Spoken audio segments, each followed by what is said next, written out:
எல்லாரும் தமிழ்நாட்டு அரசியல் புயலை பத்தி பேசிட்டு இருக்காங்க. ஆனா உண்மையில என்னதான் நடக்குது? முதலமைச்சர் எம்.கே. ஸ்டாலின் அவர்கள் ஆளுநர் விஷயத்துல உச்ச நீதிமன்றத்தை இழுக்கிற பாஜ தலைமையிலான மத்திய அரசோட நடவடிக்கையே ரொம்ப கடுமையா கண்டிச்சிருக்காரு.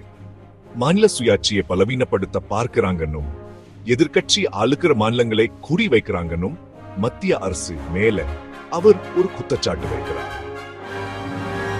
ஸ்டாலின் என்ன சொல்லாருன்னா, ஆளுநர் ஆர்.என். ரவி அவர்கள் பாஜகவோட தூண்டுதல்ல தான் செயல்படுறாருன்னு, தமிழ்நாட்டு மக்களோட தீர்ப்பை மதிக்காம இருக்காருன்னு சொல்லாரு. மாநில மசோதாக்கள் மேலே ஆளுநர்கள் நடவடிக்கை எடுக்க காலக்கெடு விதிச்ச உச்ச நீதிமன்றத்தோட முடிவை மத்திய அரசு எதுக்கு கேள்வி கேட்குதுன்னு அவரோட நோக்கத்தை ஸ்டாலின் கேள்வி கேட்கிறாரு. ஸ்டாலின் 3 முக்கியமான கேள்விகளை கேட்டிருக்காரு. எதுக்கு இந்த காலக்கெடுவை எதிர்க்கிறீங்க? ஆளுநரோட முட்டுக்கட்டைக்கு பாஜக ஆதரவு தருதா? பாஜக அல்லாத மாநிலங்களை முட்டக்க மத்திய அரசு பார்க்குதா?